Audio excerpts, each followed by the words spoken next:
Thank you so much for doing this, Rob, first of Hey, all.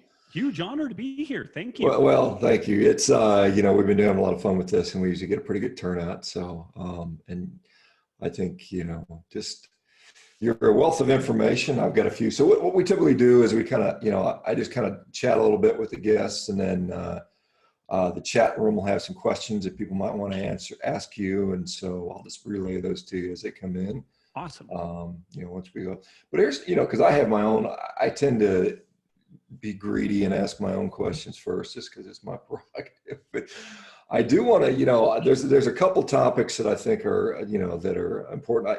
I just pointed out that Texas is starting to reopen, and I know you moved down to, Yep. I think was New Braunfels. Are you in New Braunfels? Yep. Yeah, that's a fun place. Goodness, Yeah. New Braunfels is a great place.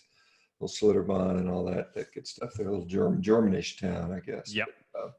How are you liking it out there, by the way? Now that you guys have had at least a few months. What have you been about there, 6 months or so? No, we're coming up on a year, Oh, and it's wow, kind of okay. funny because the move was a little bit of a grind. Like leaving Reno, the moving company caught our front yard on fire, and that was Wow. kind of the high water mark of that experience. So we moved out here, and my main kind of social activity is doing Brazilian jiu-jitsu, and I convinced a friend of mine to move his family from South Korea to New Braunfels to open a school, which they did that, but it takes time to open these things. And so they were open 2.5 weeks before it got shut down from COVID.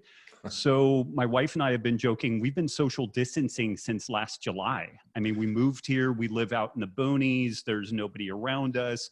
We would at least go to dinner and do some stuff like that. But we've been kind of socially isolated for a long time. So I'm getting really squirrely. Like I'm ready to come out and to do escape. something else. Yeah.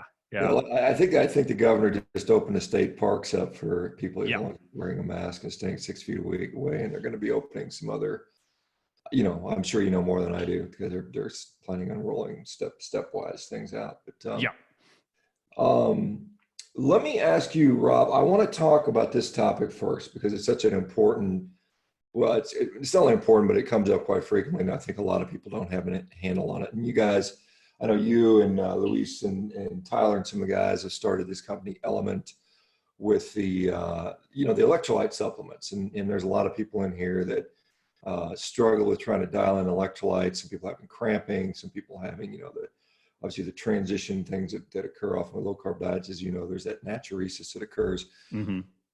When we go low carb, we reduce our insulin. So tell me about electrolytes, and because your formula. I mean, if I look at it, because I've been utilizing your product fairly regularly now, and I enjoy it.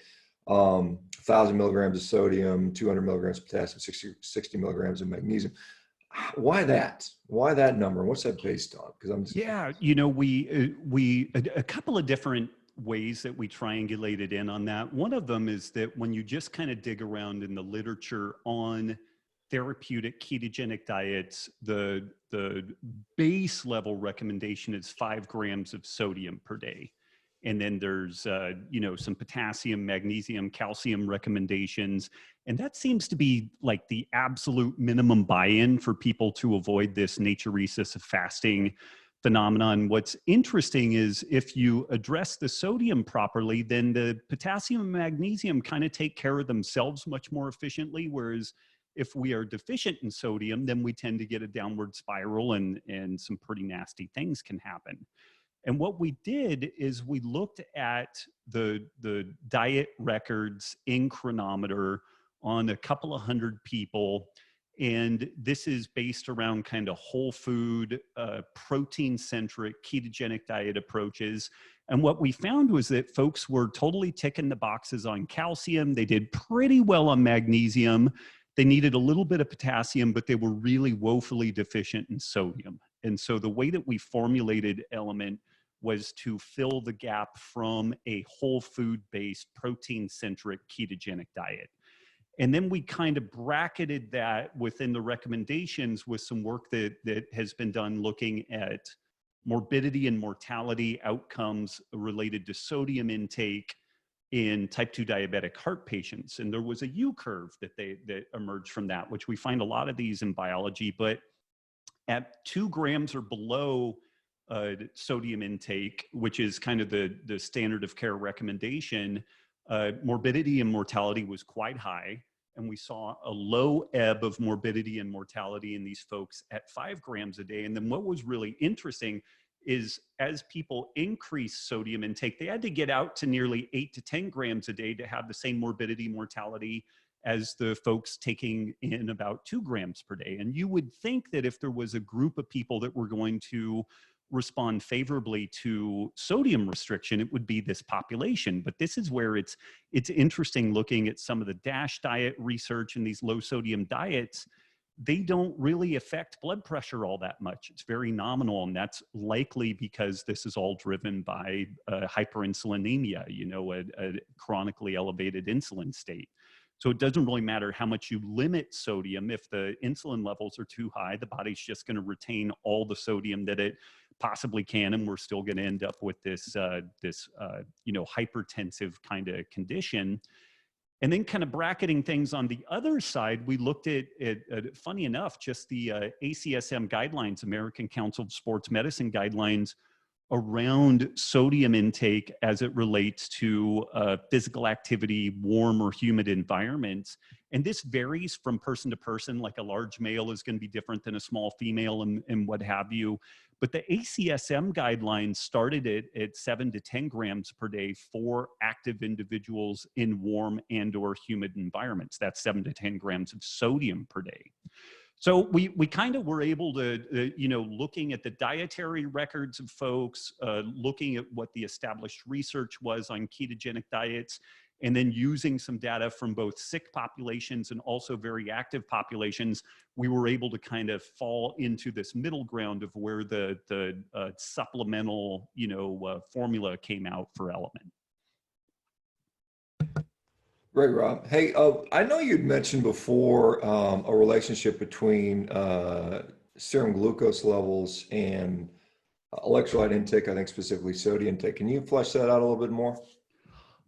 You know, I think Di Nicolantonio is much better versed in this than I am, but the more my understanding on this is that inadequate sodium levels seem to correlate strongly with the increased physiological insulin resistance. And so that's kind of my main understanding on that. And it's, again, this scenario kind of counterintuitively that at low sodium intake levels, the body tends to become insulin resistant. And that kind of makes sense in that if we are inadequate in sodium and we know that elevated insulin levels or elevated insulin resistance facilitates the retention of sodium, like it becomes kind of a merry-go-round in that regard. But then the flip side of that is that if we properly address sodium intake, we should by extension see some improvements in that physiological insulin resistance. Yeah, I guess one more thing. I know you talked about, I've heard you kind of talk about this. I know some people are curious about when you're going to have like a bulk, you know, like a bulk package of that stuff. Is that in the works? It is, and it's kind of funny because we're putting salt in a can in that scenario. Like the technology you wouldn't think would be all that complex, but the thing is that these possibly due even in part to my work in paleo land, like people have some very high standards and expectations about what things are okay and what things are not okay to have in their supplements, and you need to figure out a pretty aggressive way to prevent this stuff turning into a brick, which it desperately wants to do. It's hygroscopic salts that pull moisture out of the air. And when I was living in Reno, which has no moisture in the air, that might not have been a big deal. Living in New Braunfels, Texas, like if I just take an Element packet and I don't use the whole thing and I come back later that evening, if I open it in the morning, come back later in the evening, the thing is turning into a brick. And so, no joke, the biggest technology hurdle we have is figuring out how to not sell people a can of this stuff and then they need a jackhammer to get it out. So it's stupefying to me that, you know, it would be like a major technological hurdle to figure out how to not have this stuff turn into a big chunk. But the common anti-caking agents like silicon dioxide and different things like that, like folks are just really freaked out about that. And as a chemist, I wouldn't be, most of the things that we could put in there that would solve the problem, it wouldn't be a problem, but in kind of surveying people, folks would just freak out. And so we're kind of, it's kind of a two horns of the dilemma. If we just roll out what we have now, then people are going to complain about it being a brick. If we put the things in it that are commonly available to prevent it from turning into a brick, then people are going to complain about the ingredients. And so we're a little bit stuck right now, and we may just make people marinate long enough so that they're like, screw it, put the silicon dioxide in there. I'm good. But that's been the challenge right now. And we had anticipated starting with the bulk product, and we mainly went to the stick pack because we couldn't solve the caking problem. So yeah. Yeah, it's interesting. I know when I mix it up, sometimes I like to put some ice, some crushed ice in there, and I find it. I gotta dissolve it completely before I do that because as you know, probably a Yep. solute in cold water is gonna Yep. precipitate out, and so you end up with a clump at the bottom of the glass. And so Absolutely. it's been my learning lesson is don't put the ice in first, Yep. dissolve it Yep. up all the way. Hey, let's talk a little bit about so you started the Healthy Revolution Radio, I think is what you're calling it. Healthy Rebellion Radio. Healthy Yep. Rebellion. Yep. Sorry, wrong word. And that in part stemmed from, I think, you noticing that we're seeing some sort of SEO optimization or algorithmic suppression of, what you and I and some others are talking about. Tell us a little bit more about that program on. Yeah, it was interesting. Like I've had a blog for, I think, since 2007, and we've had a podcast since 2010. I've done hundreds and hundreds of articles, and I had really good SEO returns. Long tail stuff like Hashimoto's, thyroiditis, and gluten, and just dozens, if not hundreds, of different things that I would get front page Google returns from. Some of them really, really big topics, other things kind of smaller, but still significant topics. And so overall, my website had some very respectable traffic.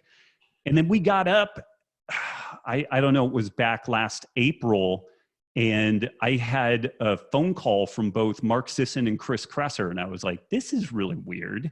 And so I listened to their messages, and they were like, hey man, has your site traffic dropped off a bunch? And sure enough, I got in and started poking around, and it had dropped by about 97%. And so where once, if you put in, say, like some obscure stuff, porphyria cutanea tarda, gluten, like I was the #1 search result. And then I did a really comprehensive piece on the vegan film, What the Health. I went through minute by minute, and here's what the claim is, here's what the actual facts are. And it was 90 hours of work, and I went through this thing. But when you would search for What the Health, I was the #1 or the #2 search result. And then after this, my site is still there, but it's virtually impossible to find anything. You have to search exactly for Robb Wolf, What the Health, or what have you. And if you already know that, then you don't need to search for it. You already are aware of it. So I was really at kind of a crossroads with what we were up to. Do we throw in the towel and I finally open up the coconut farm that I've been threatening to do for a long time, or do we figure out something else to do? And we found this platform called Mighty Networks, and the gal that founded this, Gina Bianchini, she's very kind of market-oriented, kind of libertarian-leaning. She's very big advocate in folks being able to find their own way and being very respectful of like data access and stuff like that. And so we decided to take a chance on opening up the Healthy Rebellion in this platform. And that's kind of one piece of the story. Another piece of the story, coming up on 10 years ago when I first moved to Reno, I was part of a medical clinic there that had done a 2-year pilot study with the Reno Police and Fire Department, where we identified folks at high risk for type 2 diabetes and cardiovascular disease, got them on a low carb, paleo type diet, keto type diet. And based off the changes on their blood work and their health risk assessment numbers, it's estimated the pilot study saved the city of Reno $22 million with a 33-to-1 return on investment. So I've had that thing kind of happening in the background, and we've been working to scale that and take it out to the masses. And then there was this kind of opportunity to do something in a kind of paywall, membership format, very similar to what you all have done here. but the goal of the Healthy Rebellion is to liberate 1 million people out of the sick care system. And I've got kind of a 3-part piece to how one could determine that they are in or out of the sick care system. And part of that is kind of completely upending the third-party payer system, which I don't want to put people to sleep talking about that, but we have to deal with the payer. We need to identify metabolic health or disease, and then we need to actually act accordingly. And to that end, finding people like yourself, finding ancestral health, functional medicine oriented practitioners ranging from physicians to health coaches. These are kind of the 3 pieces in my mind that folks need to be fully liberated from the sick care system. So yeah, it's interesting. Google kind of tried to kill us because they didn't like the message of low carb and keto and carnivore. But ironically, I think what they did is they polarized a group of people that have been getting life transforming effects, and where had they kept us out in the open, where we would have been more accessible to criticism and kind of sowing doubt and whatnot. I think what they've done is created these insulated communities that on the one hand could turn into an echo chamber, but then on the other hand, we're able to share best practices and keep helping people in a way that just doesn't happen out in the mainstream. So it's been a bit of a blessing in disguise, but I have to tell you, when you wake up one morning and you realize that both Facebook and Google have taken enough interest in your work to make your work disappear from the interwebs largely, it's kind of a stool loosening effect. Like that was kind of a kick to the nether regions when that first happened. But I feel like we've really navigated that pretty well thus far, as have you guys, clearly. Yeah, Rob, I think, we're fairly similarly aligned in what we want to do with all this stuff, where we're going. And I think it's, this is, obviously grassroots, and I think it's going to continue to grow. And I think, as people, as the market will dictate, because people are going to find out, particularly as our goal here is going to be, start collecting data, showing results and saying, look, these are our results. This is a sick care model. And, let the people decide where they want to spend their money. And obviously we're much more from a cost standpoint, way more efficient that you get for what we're talking about. And this is obviously a side of things. I want to ask you a little bit, because a lot of people consider you a rational voice of reason among these times. There's a lot of debate about the coronavirus, the COVID-19. And, I guess what I'm not so much that, we shouldn't try to mitigate, the spread, and that sort of thing. But there's a lot of talk about, what happens going forward. Do we isolate people? Do we restrict people for travel going forward? Are we going to have, some people, this dystopian, we're going to tag everybody with a nano chip, tattoo or something like that. What are your thoughts on how things have been handled?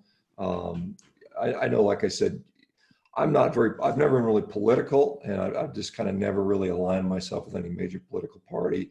And I know you said you're basically libertarian. And as I look, as I actually take some little bit of an interest in it, I kind of find myself falling into that category more too. But I'm just wondering what your thoughts are. And I can tell you, within this group, like every group, there are people that are on polar opposites. Right. It seems to be a polarizing topic like few others. But I just wonder what your thoughts are on how things are progressing, how we're handling things, and just that general thoughts on that.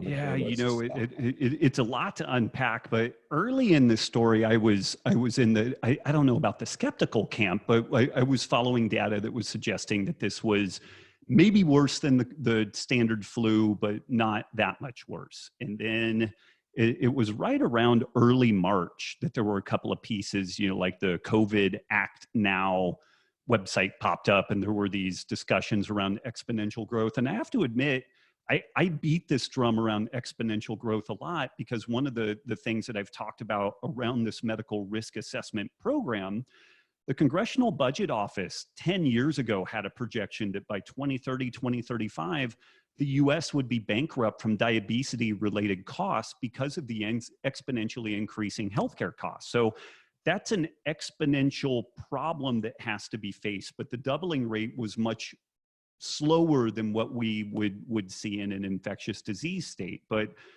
the the thing that I hadn't acknowledged was that when we look at, say, like a standard year of the flu, when we were looking at numbers with that, it was X number of hundreds of thousands of people that had died or been affected in that regard. That was at the end of a full cycle. Whereas when we were considering the COVID situation, we were right at the beginning. And you know, that beginning part of an exponential is trivial. You can't even see it. And then once it really starts taking off, it gets kind of crazy. There's this really interesting example of being in Fenway Stadium, and you're handcuffed to the upper deck of the highest seat in there. And if at noon, somebody put 1 drop of water on home plate, and then 1 minute later, there's 2 drops, 3 minutes later, there's 4 drops, basically exponential growth going. How long into that do you have before you need to get out of Fenway Stadium before you drown? And this is trying to figure out a really large scale exponential growth story. And people will say days and weeks and months, but it's actually 12:45 that you drown. But what's really crazy is that at 12:40, the infield is still only a couple of inches deep in water. It's the later stages of the exponential that absolutely goes crazy. So that, when I started thinking about the potential around, say, like case mortality rates and whatnot and exponential growth, and it was kind of like, okay, this is a pretty big deal. And early on, we had information coming out of China that was pretty crystal clear that age is an independent risk factor. And then all of these metabolic diseases, hypertension, obesity, diabetes, kidney disease, all of these things were really significant risk factors. And the United States is absolutely fraught with these risk factors. There's a estimate that fewer than 12% of Americans are metabolically healthy. And that's using kind of standard, you know, models around metabolic health. And if we were to put an ancestral health template around that, I don't know how many people would actually be metabolically healthy, but those are some things that definitely made me think, okay, yeah, we need to get in, pump the brakes, do the social distancing thing. But then over the course of time, and it's interesting, I think one of the things that has emerged that's pretty crystal clear is certain places like New York, Louisiana, and what have you, there are places where the hospital systems are already pushed to the max. They're already teetering on the brink. Like day to day, it's like a cart that should be on 4 wheels, but it's on 2. It's almost maxed out. And so then something like this COVID or a more aggressive influenza can just push it over. But that's not the story with everywhere. Like rural Texas, we've been largely unaffected, you know, and it doesn't look like the population density, the lower demands on our hospital systems, like not everywhere is likely to respond the same way that Louisiana and New York did. So I think in the beginning, we needed to kind of pump the brakes to get some perspective and get some more data. It's really unfortunate that our testing has been so poor. Like it's kind of appalling how terrible our kind of testing infrastructure has been. But this is also the first kind of viral pandemic that the US has really been faced with in quite some time. Places like Asia have had SARS, they've had MERS, they had a plan. Like they had an immediate plan that included social tracing and stuff, which some of that is really problematic and questionable, you know, how it would be received or how ethical it is to do somewhere like the United States. But then we're seeing examples of like Sweden and Australia, which they didn't stop kids from going to school. They didn't shut down entire elements of their economic engine. And they're faring quite well, both economically and with regards to total COVID cases. So my hope is that we're able to look at some of the best practices that come out of this, because another pandemic will happen eventually. Like whatever people's thoughts around Bill Gates may be, he did a well-reasoned talk back in 2015 talking about the existential threat of a really significant viral pandemic and the effect that it could have on, you know, all of society. But what's really interesting to me is that the problems that we know have been there with regards to metabolic disease that we've been able to kick the can on, and it's like, well, that's years or decades down the road. This thing compressed that timeline into days and weeks, and so it made it something that we absolutely can't ignore anymore. It's exposed huge fractures in our very broken food system, and so I'm optimistic that there will be some opportunities here to talk about additional decentralization, a need to decouple the politicization of farm subsidies within our food system. Like it's kind of it's a shit or get off the pot moment here in that regard. And although the vegans are really trying to spin this in a very anti-meat fashion, it's interesting. I've seen a lot of people that are well steeped in this topic that have leaned kind of that vegan plant-based direction. And since all of this stuff has happened, they're like, no, man, we need small farms. We need them everywhere. We need a decentralized food system with a more networked food distribution system. And so I'm really optimistic that if we rally together, that we can make some significant change in those areas.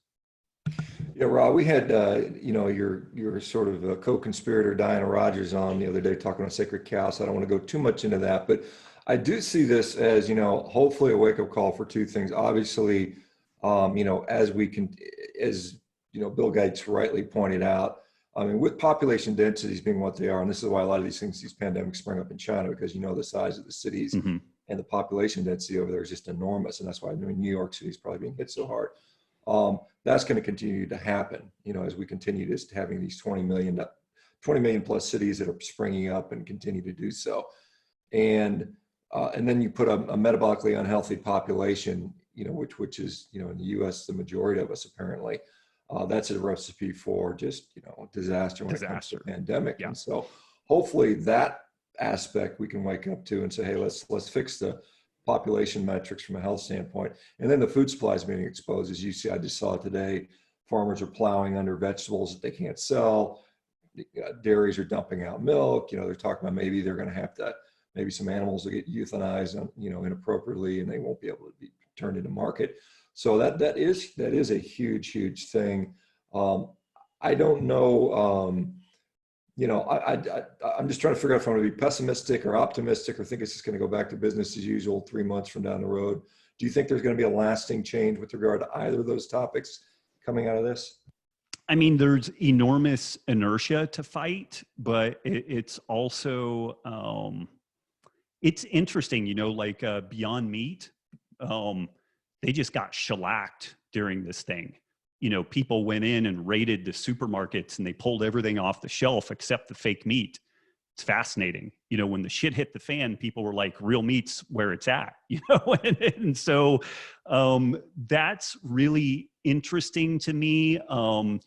That whole like venture capital shell game, I think has been kind of it's such a ruse, and particularly within what the claims that have been made by Beyond Meat and some entities like that.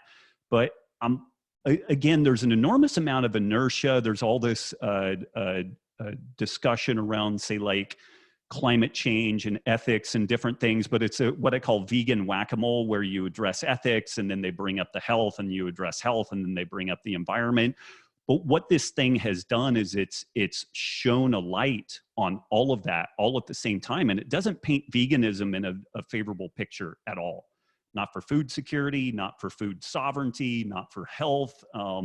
The ethics of the funny thing is what Planet of the Vegans is moving us towards is a monocrop of food. And again, I know you don't want to turn this into like a Sacred Cow Part 2, but man, we're dealing with a pandemic right now that's affecting humans. If we have like 3 different foods that we can eat, how easy is it going to be for a plant-based pandemic to wipe out 1/3 or 1/2 of all the calories that humans consume? And this is already a low nutrient density product that destroys the soil, has no resilience, doesn't upcycle nutrients, doesn't take food that's inappropriate for human consumption and turns it into food for human consumption, which is what animal products do. So I do think that this creates a unique in history opportunity to really unpack this topic, because man, the vegans have been kicking our ass on this thing. Like, they've had an elegant story. It's a lie in my opinion, but a beautiful story that is elevator pitch worthy. It's little sound bites.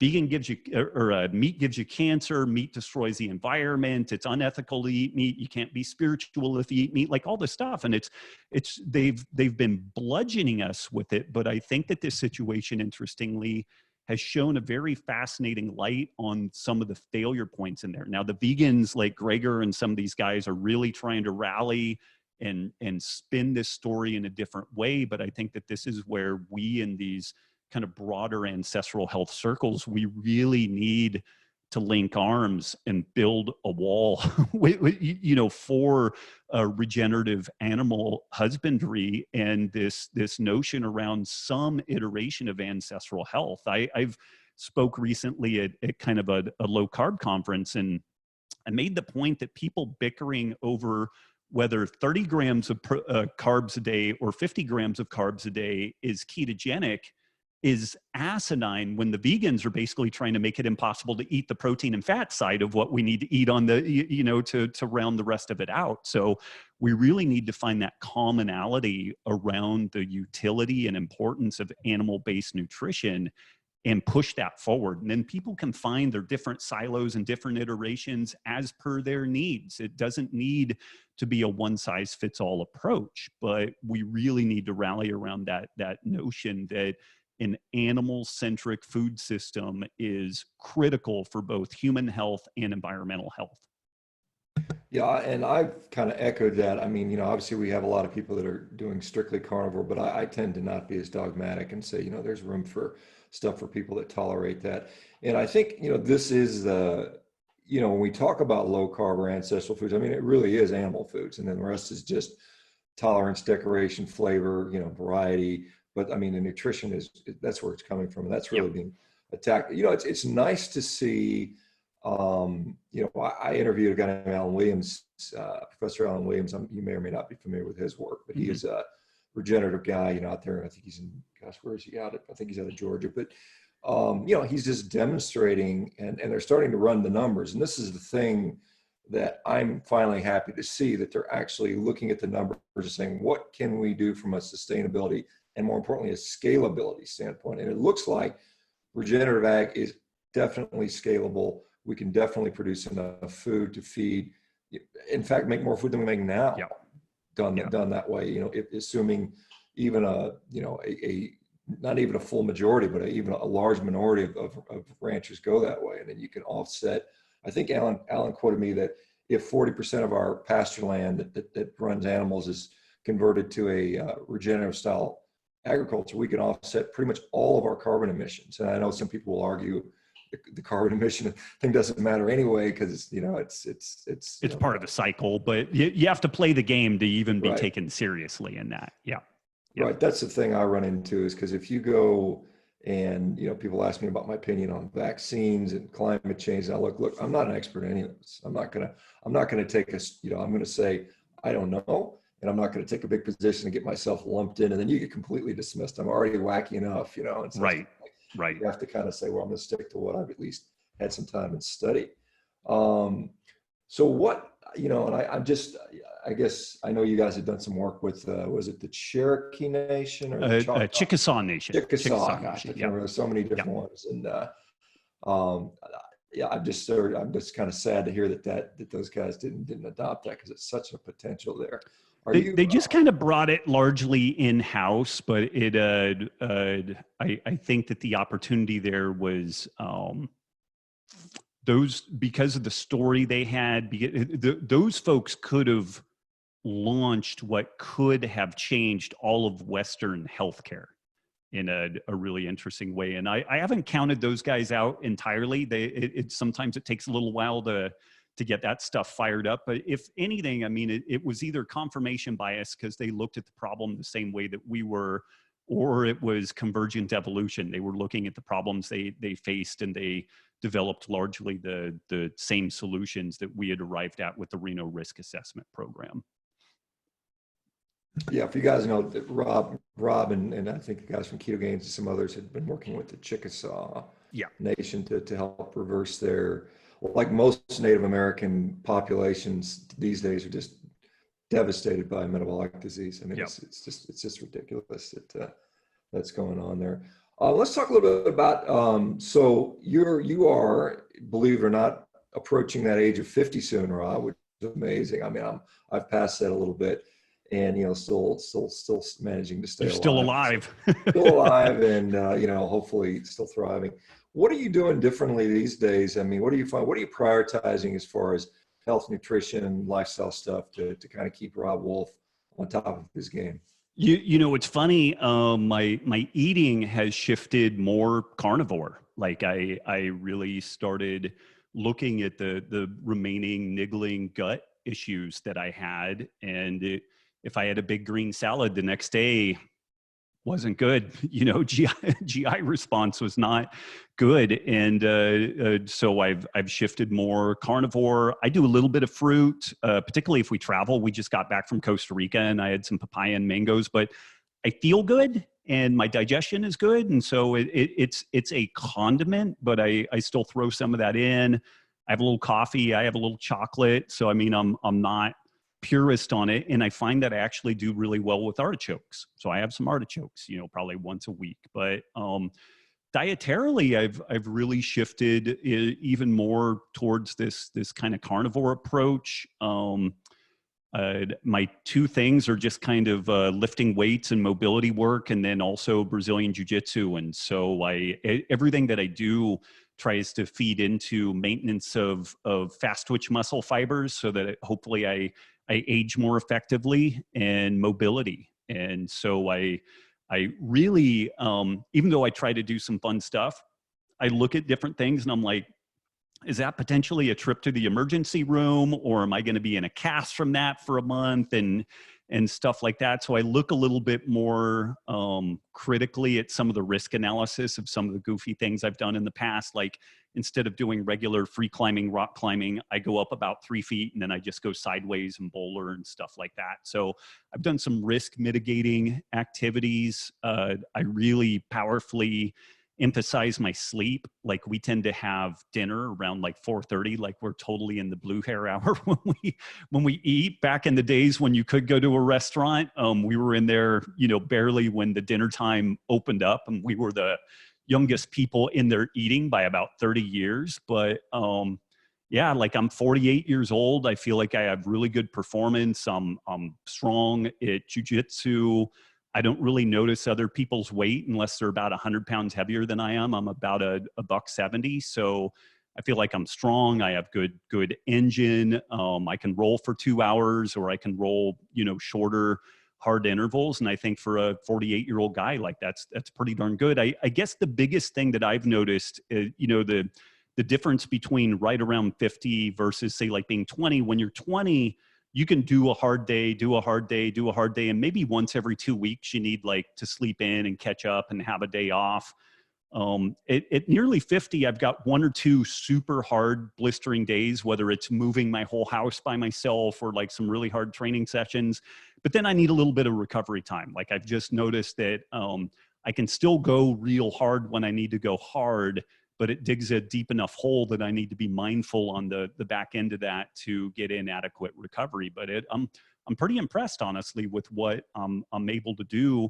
I remember when my dad was 50, and granted, he drank more than he should and he smoked, but my dad seemed old at 50. I mean, like, old. And I don't feel old, and I don't feel like I motor around like an old, an aged guy, at least not yet. And so those are kind of the main things that I've been doing. I will say this: a year ago, my wife got me into this thing called Ziva meditation. It's from a gal, Emily Fletcher. She wrote the book Stress Less, Accomplish More. Changed my life. Like, it's as significant to my life as ancestral eating. And like, I had tried everything in the world regarding meditation, and nothing really stuck. And I don't know if it was just the right time in my life or the way that Emily Fletcher presented this material, but it's just changed everything. It improved my sleep. I can be kind of a prick at times, and it really took my kind of base level prickliness down like 50 to 80%. Like, my kids noticed it, my wife noticed it. just that tendency of really kind of going into kind of a cranky mode. Like if I get real busy with work, or like, life is just kind of collapsing in around my ears. If Google makes your website disappear from the internet, where in the past, like that would have really caused me significant stress. Like I wouldn't say it was insignificant, but I just managed it in such a profoundly different way. So I've got to, there's a lot of things in my life that I would give up before I would give up the meditation, because the meditation makes me so much more effective at everything else that I do. And I've never really been kind of like a spiritual woo type person, but this stuff has great neuroscience behind it. And within a couple of days of doing it, like you end up noticing your sleep quality is better, recovery is better. It's pretty incredible.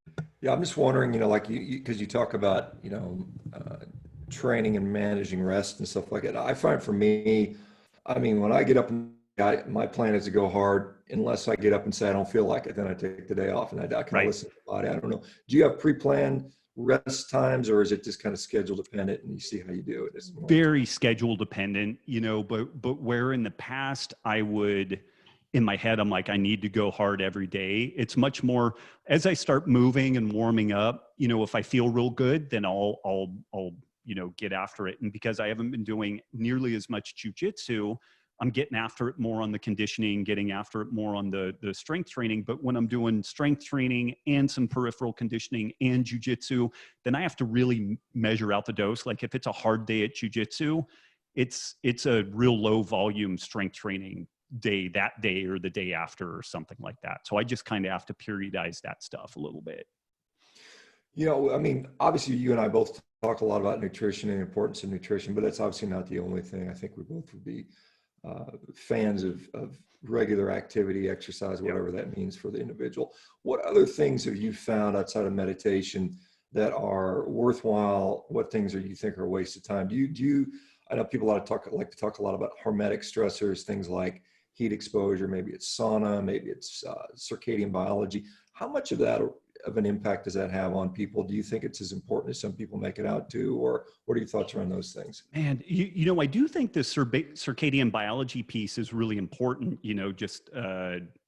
I don't think we do well staying up super late after sunset, having tons of lights on. I think that earlier sleep period tends to be disproportionately more restful, and folks that seem to button up their circadian biology seem to do well. And the flip side of that, when we look at the health and outcomes of shift workers, it's just appalling. It's really, it's very difficult to keep those people healthy. And that's where something that's kind of keto or carnivore, it's kind of the only lever that we have left to pull on, like a lot of our first responders, police, military, fire, new parents. It's very, very difficult for those folks to navigate that. So I think the circadian biology piece is huge. I'm a big fan personally of sauna.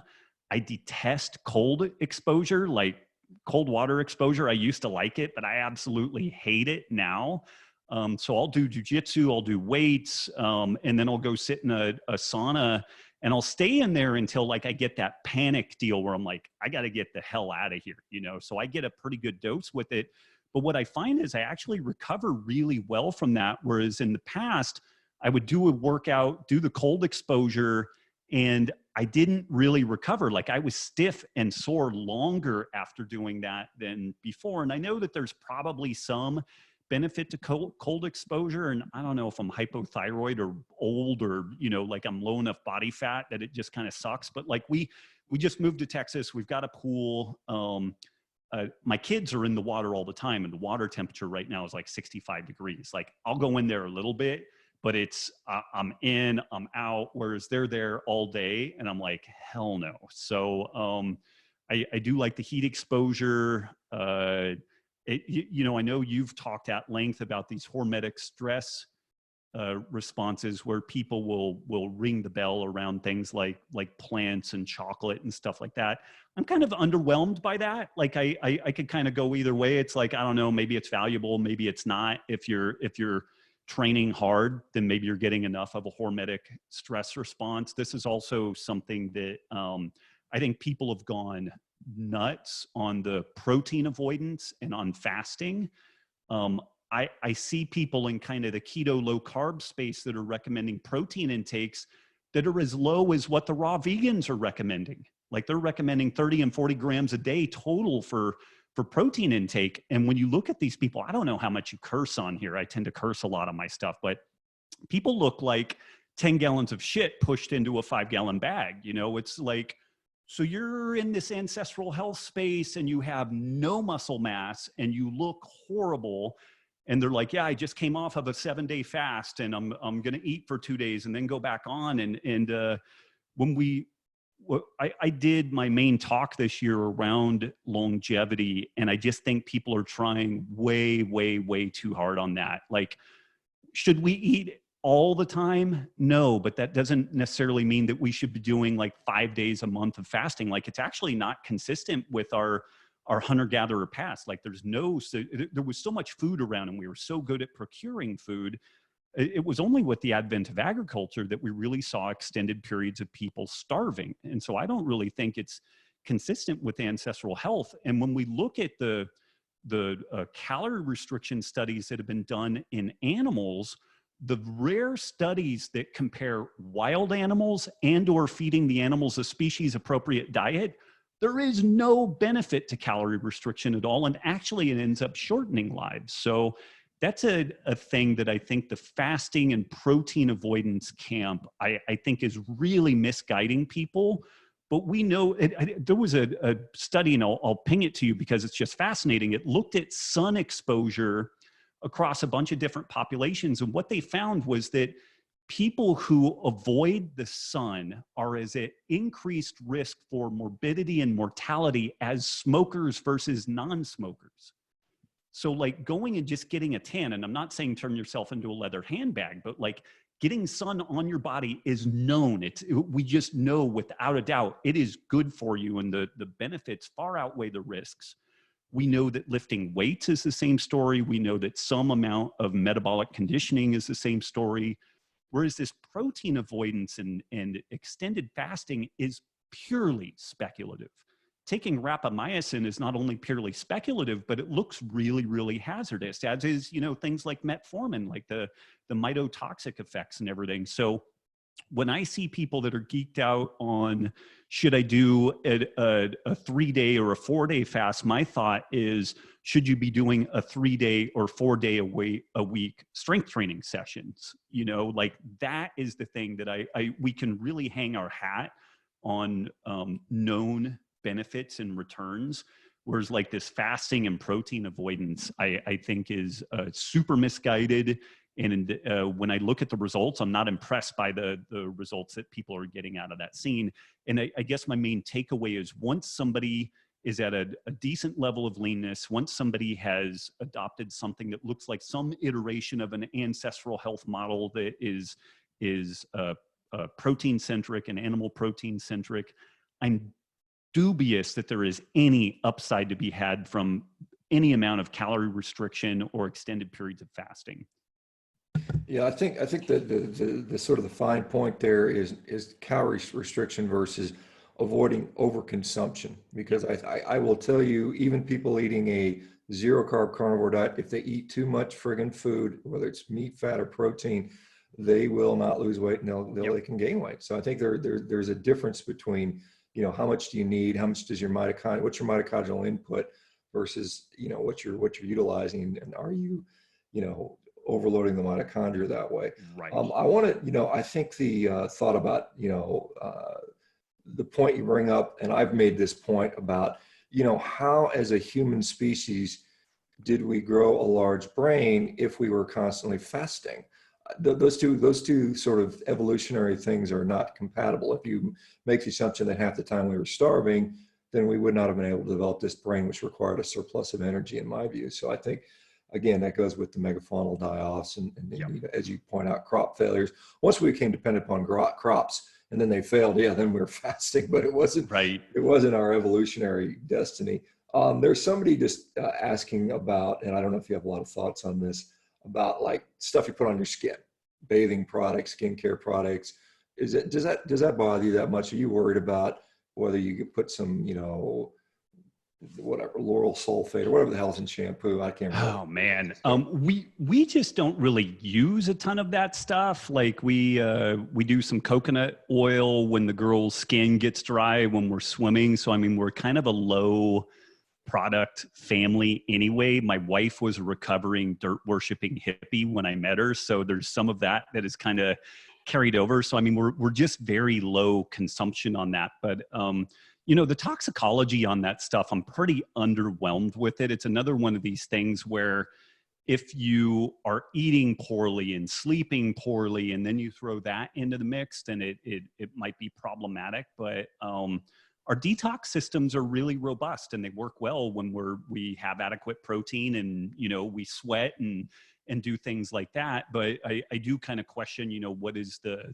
utility of many of these products. I don't have much hair left anymore, so it's kind of a moot point for me. But you know, even with my wife, she does some of the very, you know, clean product stuff. But again, like we use coconut oil for everything from like you know, lamp fuel to cooking to you know, rubbing ourselves down with it if we've got a sunburn or something. So we tend to go pretty low tech in that regard. Yeah, just back to the protein, because you know you'd mentioned the 30 to 40 gram stuff, which I think is just completely absurd. But what are your thoughts on? I know different people. And the RDA is 0.8 per kilogram. I like a gram per pound typically, particularly if you're active. What are your thoughts on minimum daily protein requirements for people, and break it down by active, sedentary, and then maybe diabetics, non-diabetics, because there's a little bit of a different response, I think, in diabetics. Yeah, yeah, and you could probably speak to that difference better than I can, but it's interesting. I think that 0.8 grams per kilogram of body weight is the absolute bottom of what anybody should eat, and going below that is probably counterproductive. Interestingly, my understanding is that sedentary, non-active people, particularly people who are not strength training, actually have a greater protein requirement. Once people have been strength training for a period of time and they're getting consistent anabolic signaling from heavy strength training, you could make the case that their protein needs specifically maybe comparatively less. But protein is highly satiating. It comes with a lot of nutrition on a calories per gram basis. So I too kind of tend to like that gram of protein per pound of body weight, or ideal body weight, as a kind of a benchmark to shoot for. Aged populations seem to need more protein and do better with more protein. This is another one of the things that makes me crazy about kind of the fasting and the protein phobic people. Although epidemiological in nature, the association is very, very powerful that older folks who consume more protein do better, and then the inverse of that. I'm honestly not as well versed on the potential differential of, say, like a diabetic versus a non-diabetic, but I have heard situations where folks may have kind of a lagging or an over aggressive second phase insulin response. When we consume protein, we release insulin and glucagon. Glucagon can cause a release in blood glucose levels, but if we don't get a strong enough signal there, or we get an overly aggressive signal on the insulin side, then blood glucose levels can drop too low in some individuals, and that's where people can sometimes have a bit of a hypoglycemic experience from very high protein intake. But I think you've got more experience in that realm than I do.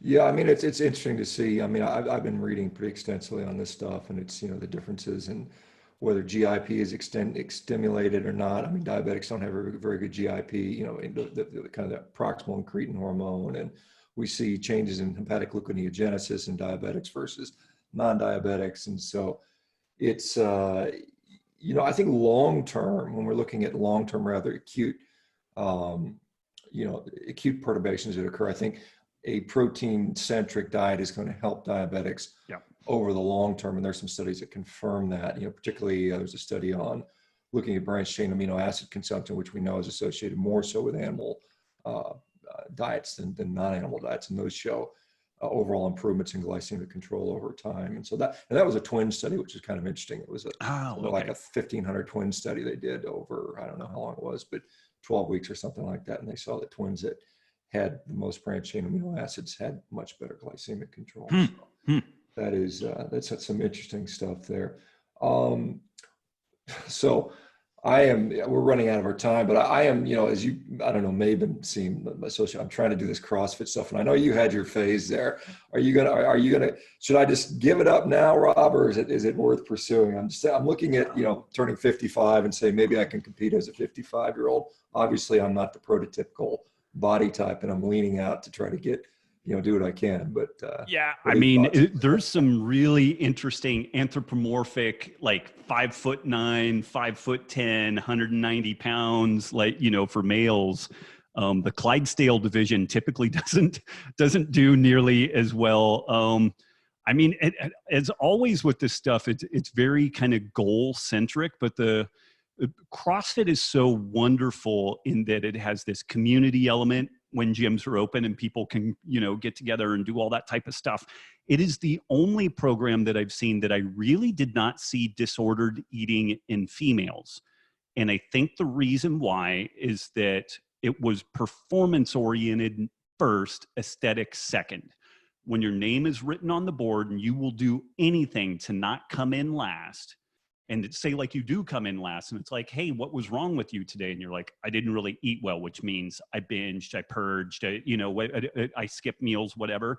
Like, well, you need to get on point with your food if you want to kick Sally's ass, And so that performance orientation, I just found to be beautiful for female athletes in particular, because because of the performance orientation, it's like you got your protein, you got the proper calorie fueling, and then the aesthetics just came as a consequence of doing the work. The big challenge that I see with CrossFit over the long term is, like, I got down to what was it? 248 Fran time, the thruster pull-up workout. I didn't feel right after that for probably 6 hours, and I have no idea what I could do to have done that faster. And I have no idea what it would have done for my athleticism or physicality to do it 1 second faster, So it becomes challenging in that regard, in that I see people need to do kind of stupid human tricks to keep extending this is my new PR. And so I've kind of defaulted back more to just my early powerlifting days, a little bit of strongman stuff. Like I see you doing the stone over the shoulder type stuff, which is great for grappling. And then I do a little bit of interval stuff, mainly on the Airdyne and jump rope. And then I find I have some tendencies towards kind of low dopamine and some depression, and just some steady state maffetone pace cardio for 20 to 40 minutes, man, I feel wonderful with that. So I do a decent amount of that kind of maffetone pace cardio. I try to lift weights 2 to 4 days a week, and I've got a mix of both gymnastics and strength training stuff in there. But for you, I don't know. I mean, it would be really interesting to see how you would go in and handle that 55-year-old age group. But you definitely are taller and heavier than the folks that are usually like pegging that stuff out. Yeah. Yeah, I know what my limitations are. It's fun to get, the fun thing for me is, I can go from sucking at something to maybe not sucking at something. And that's Right. just the motivation point, because I'm like pull-ups, never good at those, but I'm getting better at them as I'm doing them almost every day. I want to just one last thing, because I know, famously, I know you and the CrossFit administration, Greg Glassman, had a falling out many, many years ago, but it's interesting to see where he is now with regard to nutrition, because he's become, he's taken an interest in CrossFit health. He's talking about, reversing metabolic disease and all this stuff, which I think which is a good thing, but he's become much more low carb centric than maybe they were 10 years ago. Any thoughts on that? Is it just, as the truth comes to light, more people see it, or what are your thoughts on that? Yeah, it's interesting, and it's funny. Greg and I, if you guys look into the history of it, like, it was a pretty epic falling out. But he and I have mended fences. We usually text or call at least once a week to kind of check in with each other. And I think that his stronger insistence on a higher carb intake, which even then, like his zone recommendations, for someone my size going, 5 days a week, it was like 130 grams of carbs a day. Like it wasn't an enormous amount, clearly a lot more than like keto and carnivore and everything. But in the grand scheme of things, it was not a ridiculous amount. But when he was really focused on trying to establish this notion of elite performance, then I think in his mind, the only way that could be found was with some amount of carb inclusion, which I think as time has gone on, we've kind of, called some question to that depending on the circumstance. With the shift into the focus on CrossFit health and really trying to address this huge problem of metabolic disease, just a basic low carb approach is just so powerful. It's so efficacious. It works so often. If there's any magic to it, I think that it's mainly related to the satiety. Like people just tend to not overeat when they're curtailing carbohydrate intake. Not everybody responds that way, but I would say the vast majority of people do. And so, yeah, I mean, Greg is a brilliant guy. Greg Glassman, the founder of CrossFit, he's really a brilliant person, one of the smartest people I've ever met. And he really has shifted his passion from this idea of elite athletics to trying to stem the bleeding that is occurring in this metabolic health pandemic that we're all part of at this point. When we're navigating a healthcare system where we're aggregating resources and folks are knowingly or unknowingly quite unhealthy, then it affects all of us, and in pretty profound ways, because there's only so many resources that can go around. And if an enormous amount of resources being allocated to preventable but very expensive and difficult to treat conditions, then that's a big problem. And again, this COVID epidemic is fascinating because it took what was already an existing problem but compressed the timeline from decades down to weeks and months, and really shone a light on the metabolic dis-ease that kind of characterizes Western civilization right now. Yeah, and just for people who don't realize, I mean, Glassman's the CrossFit, I think, is now a $4 or $5 billion company, and so they are, when we look at what you and I are doing, I mean, he's got such a big platform that he can make change, and still it's a drop in the bucket when we look at the healthcare spending, $3.5 trillion a year, and all the other funding that's out there from companies like Coca-Cola and some of these other giants that are out there. But it's good to see at least there's more effort going directed in this direction. Yeah, I mean, Greg and those guys did some exposés on like the linkage of Coca-Cola and Big Sugar to like the Affordable Care Act via the exercise as medicine provision that was in there. And it is unethical, horrible, misguided. The basic takeaway from that was that the Affordable Care Act was going to pay for everybody to have a personal trainer, but the personal trainer could not talk about nutrition at all. Oh, and by the way, you're cleared hot to have 6 fully sugared beverages per day within these guidelines. And CrossFit did some really amazing research and expose work on that. And that was when they were doing all that stuff. Even though we had this pretty big rift and falling out, I did a pretty big post, and I'm like, whatever has happened between us in the past, I stand shoulder to shoulder with these guys, because it's too damn important for us to be fractionated. It reminds me of, I forget if it's Rob Roy or Braveheart, but like all the Scottish lords were getting together, and like they could either band together and kick the English out and have sovereignty, or a few of them sold everybody else down the river. And I feel like that's kind of the position that we're in. We have an opportunity to either band together and have sovereignty and define the world that we're going to have, or there's going to be a few people that kind of sell the rest of us down the river, and we never really change this thing. And until the system becomes so broken that it changes in a truly catastrophic way, like this pandemic was a dress rehearsal. Like there are far nastier things out there. And, looking at H1N1, even looking at some of the information that came out of the 1918 pandemic, people who appeared to have metabolic disease fared poorer.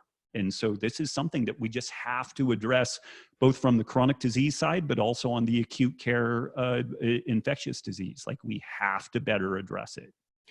Yeah, I can't remember who said that, is it going to take the system to completely break before we have the necessary changes that need to be made, particularly when it comes around chronic disease and metabolic health? And I don't know. I don't know if we can change it. I tend to be pessimistic about changing from the inside, just because of the stranglehold that pharmacy has on allopathic medicine in particular. Right. And I just think, either the system breaks, or an alternative, kind of such as, Healthy Revolution, Rebellion Radio, or what we're doing here at MeterX, or some of the other people that are doing stuff, Diet Doctor, so on and so forth. Is that going to grow in sufficient size to compete? And that will be the question. I know what I'm going to try to do, and hopefully both of us will be successful, or all of us will be successful, and we could kind of finally bring this in. But I think, and I don't want to keep it too much longer, but from a food system standpoint, we have massive grain subsidies. That is what our agricultural system is based on in the United States. Do we need to change that? Is that a fundamental change that has to occur for us to radically alter our metabolic health, you think? Yeah, I tried to include this chapter in my second book, Wired to Eat, and they cut it, but we managed to weave it into Sacred Cow, which will be out in July. But it's an interesting story of Ansel Keys kind of skewing things in this anti-fat direction, Richard Nixon needing a dedicated voting base, and him really expanding the subsidies for farmers, which kind of garnered some support from those folks, which produced a massive glut of food that was just kind of rotting, and they had to figure out something to do with it. And this was, we had known about high fructose corn syrup for about 50 years prior to this, but we industrialized the production of high fructose corn syrup and became very sophisticated in the manufacture of super tasty, long shelf life foods. And so there's no like Illuminati that sat down and planned this system out. That's where some of the conspiracy theory stuff makes me a little crazy, but there was definitely opportunism that occurred around all of this. And it's a terrible confluence of bad dietary policy, farm subsidies that drive things in a direction that are completely inappropriate for human health and creates all kinds of moral hazard. And to your point, the big challenge there is there's just absolutely enormous money behind all of this. But this situation, this shutdown is costing everybody a lot of money. Like, there's a few entities that are winning, but by and large, most people are losing. So again, this may be an opportunity to have a sufficient wake-up call to revisit some of these discussions around farm subsidies and the industrialized food system, and what the impact is on overall health. Yeah, well, we'll see if that happens. I know that some of the senators from Nebraska and Iowa and some of those guys are going to be fighting that tooth and nail, obviously. Yeah. But I do think there has to be some sort of shift, and hopefully we can start having cows eating where there used to be soybean and cornfields. But obviously that's probably a generational, aspirational goal to do, but maybe not. Maybe we can do it quicker. We'll see. Well, it's been interesting in this situation. We've had pretty good inroads or communications with folks that are running small operation farms, kind of meat centric and otherwise, and they're doing quite well. And so they've been not negatively impacted by this scenario. They are not plowing fruits and vegetables under. They are not, facing the potential of culling herds of animals and not selling them at market and stuff like that. Like, their patronage from folks has been over the top. And so again, I think, and interestingly, back in 2008, during the near financial implosion that we had then, there was the recession, there was a really severe drought, and oil prices spiked. And it became untenably expensive to do kind of conventional meat production. but grass-fed meat production was completely unaffected. They weren't affected by the drought because it wasn't corn they were feeding the animals, and on and on and on. So what we have currently is a very brittle, non-resilient system. And again, I think that there's some real opportunities here to shine a light on where those resilient features are and what they look like and how they can be replicated. And there's good money to be made doing that. Like there's good work and good money to be made from resilient living. I'm a fan of economics, but one of the misnomers that's come out of economics is that the modern food system is efficient, and it's not. It's only efficient if you ignore all of the externalities of soil depletion and damaging waterways and even like treatment of animals and workers and stuff like that. Like you can get all kinds of bleeding heart on that stuff if you want to, and it's fully legit. Whereas these systems like white oak pastures and polyface farms, these things employ vast numbers of people. It is the problem solving necessary with being a farmer in these scenarios.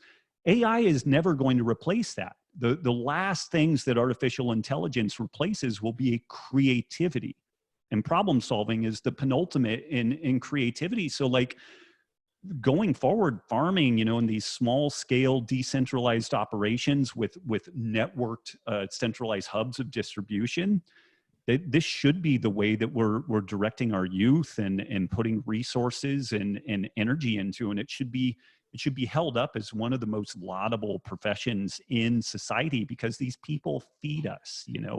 We should be very appreciative of the hard work that they do, and particularly when it's done in a way that we could come back 5,000 years from now and these systems are still functioning, and they're probably functioning even better than they are today. Yeah, one of the things I'm impressed with is a number of guys I've talked to just, on my other podcasts. I mean, I've talked to so many regenerative ranchers, and to almost a man, they say they're more profitable, they're happier, there's less inputs, they're out of the system, they're unplugged from the agribusiness, petrochemical matrix, and and the most important message in there is they're profitable, Right. and that I think that's what's it's gonna take to get these guys to do it, and so and letting them know there's an audience or a consumer base that wants to support them, I think is also going to get these people that make them, because I'll do a video and I'll talk about this, and then I'll have a rancher that says, hey, how do I do this? Can you? And I'll say, hey, go check out Savor Institute, check out whatever Salatin's working. They've got how-to guides. And so anyway, and are you raising any animals on your property, Rob? Or do you have guys? We're not yet, but we're going to. We're going to do the rabbit chicken house, and then we're also going to do a couple of sheep. So we did goats a couple of years ago. Goats are a bastard to manage, so we're going to shift to sheep this next go around. Yeah. Wonderful, sounds fun. Rob, I've kept you too long. You've been again a wonderful, generous person. Thank you so much. Good luck with all you can do. Any way we can support you, let us know. Can you just kind of tell people where they can find your various wares, the element stuff, your podcast, your Healthy Rebellion Radio, and then your social media, if you don't mind. Yeah, I mean, most stuff you can track down over at robbwolf.com. You can subscribe to the podcast. If you want to check out Element, you can go to drinkelement.com. And it just as an aside, Doc, I don't know if we've reached out to you, but I'm pretty sure we're game to get a sample pack to everybody in your community. So let's circle back up on this. And it's kind of like any good drug dealer. It's like the first one's free and then folks are hooked on it. So, but folks really seem to like it. Yeah, I mean, and I've tried it and I've gotten some samples and I really do like them. And this is one thing I want to tell people. I know, Rob, during this COVID crisis, you guys just gave away a bunch of this stuff, all kinds of hospital workers and first responders. And so I want to thank you for doing that. That's a wonderful gesture. Thank you. And we did the best modeling we could, and we figured out what we hoped was going to be an amount that we could give away without bankrupting the company. And it's been close, but we gave away as much as we possibly could, hundreds and hundreds of thousands of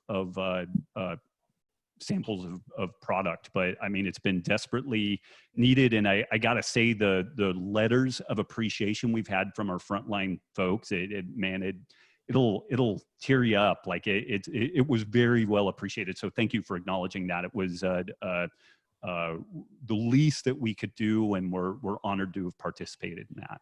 Yeah, that's wonderful. And Becky was asking, we do, I believe, have a discount code for Element in the MeterX member section, guys. So if you guys want to order it on discount, they've got that there. But Cool. I'm sure everybody would be happy to try a sample. So I will. Let's circle up and figure out if we can get everybody a sample pack. We can figure out a way to make that a machine to make that happen. All right, Rob. Cool. Well, I've got to go row 10,000 meters as my morning conditioning. So I'm going to get after that. And you have a great day. And thank you again so much. Awesome, Doc. Thank you. And thank you all the rest of you folks. Take care. Yeah, Bye-bye. Take care, guys. All right, I'm going to end the meeting, guys. Everybody take care. Bye-bye.